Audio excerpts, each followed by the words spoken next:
Olá!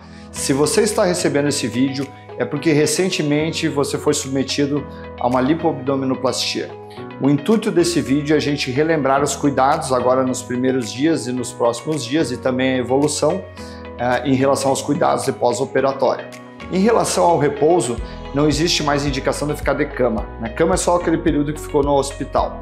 Claro que não vai estar com disposição para estar fazendo muita coisa, mas o ideal é que já vá caminhando, né? O primeiro dia eu costumo dizer para caminhar dentro de casa, no segundo dia ir no pátio, no terceiro dia ir na calçada. O objetivo é que a gente vá cada dia fazendo um pouquinho a mais que o dia anterior e gradativamente voltando às atividades habituais do dia a dia, as leves, né? O habitual é a gente estar retornando às suas atividades por volta de uma semana, mas sem a necessidade de ficar de repouso e sim tentando ir caminhando e se movimentando nesses primeiros dias já.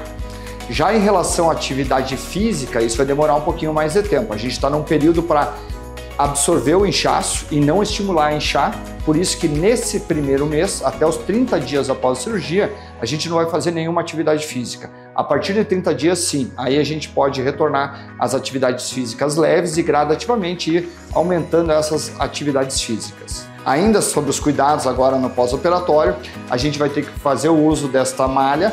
Essa malha a gente vai usar no primeiro mês 24 horas por dia. A gente só vai tirar a malha para duas coisas, para tomar banho e para fazer a drenagem linfática. No segundo mês, a gente já pode usar metade do dia, 12 horas a malha. Pode ser durante o dia, pode ser durante a noite, tu que vai optar o que for mais cômodo para ti.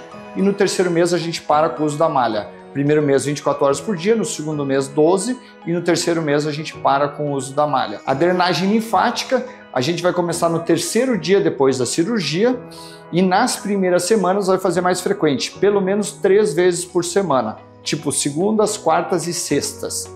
Conforme for desinchando, isso eu vou acompanhando aqui no consultório, eu já vou ir te passando para a gente ir diminuindo essa frequência, passar para 2, depois 1, depois parar, mas geralmente isso ocorre por volta de 1 mês depois da cirurgia para a gente começar a diminuir a frequência das drenagens. Em relação a dirigir e as atividades do dia a dia, como eu já comentei, é por volta de 1 semana que tu já vai estar liberado para retornar a essas atividades. Em relação à alimentação, é a alimentação normal em casa. Claro que a gente deve evitar alimentos que não sejam saudáveis.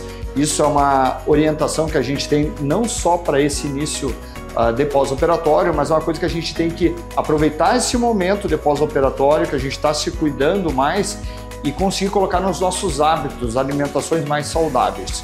Resumindo, aumentar frutas e verduras. A gente vai ter vitaminas e nutrientes que vão auxiliar na cicatrização e na sua saúde para a gente estar conseguindo manutenção de resultado cirúrgico e até melhora de resultado cirúrgico.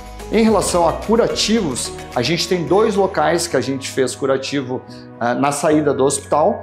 Um é no umbigo e o outro é onde estava o dreno, abaixo da cicatriz do pubis. Esses 2 locais, esse curativo ele precisa ser trocado toda vez que tomar banho. Não tem muita dificuldade, a gente vai tirar o curativo, pode ser tirado durante o banho mesmo, pode deixar escorrer a água do banho na área onde estava o curativo, depois a gente vai secar, vai colocar um pouquinho da pomadinha que já veio no kit de curativo nesse local e botar uma gaze nesse local. Pode ainda fixar essa gaze com um micropore e depois colocar a malha por cima.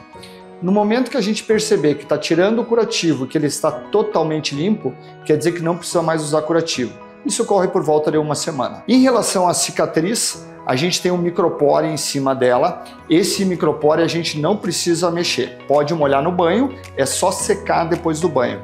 Eu só vou trocar esse micropore com 1 semana, por volta de 1 semana depois da cirurgia, quando tu retornares aqui no consultório. Durante os banhos, então pode molhar, é só secar. Se caso algum estiver caindo, a gente tem no kit de curativo um micropore para a gente colocar por cima, para refixar aquele micropore que possa estar eventualmente caindo. Se não, é só molhar e secar, sem a necessidade de trocar. Em relação a medicações, o que eu passei são medicações analgésicas. A gente tem a dipirona e o paracetamol, que são analgésicos mais leves e que um ajuda o outro, ou seja, a gente vai tomar os 2, só que um é de 6 em 6 e outro é de 8 em 8, então não vão ficar em horários iguais. E eu ainda deixei um relaxante muscular com anti-inflamatório, que ele ainda vai auxiliar no auxílio para prevenção da dor ou para tratar essa dor. Mas caso tu tomes a dipirona e o paracetamol e esteja tudo bem, não esteja necessitando mais medicação, a gente nem toma esse relaxante muscular. Quanto tempo a gente vai tomar esses analgésicos? Enquanto tu sentires necessidade. A partir do momento que tu vai vendo que não vai tendo dor, tu já pode começar a diminuir a frequência e até parar com essas medicações. Geralmente, a partir do 4º, 5º dia, os pacientes já começam a perceber que não estão mais necessitando a necessidade de pelo menos essa frequência de analgesia. Então já começam a diminuir o uso de analgésicos. Existe também pacientes que tomam essas 3 medicações e ainda estão com dor. Nesse caso, entre em contato comigo que a gente vai ter medicações mais fortes para estar passando. Eu digo que é uma carta na manga. Se precisar, a gente usa. A maioria das vezes não precisa, mas se tiver necessidade, a gente vai entrar com essa medicação mais forte. Para finalizar, eu queria desejar uma ótima recuperação e estou à disposição. Qualquer dúvida é só entrar em contato.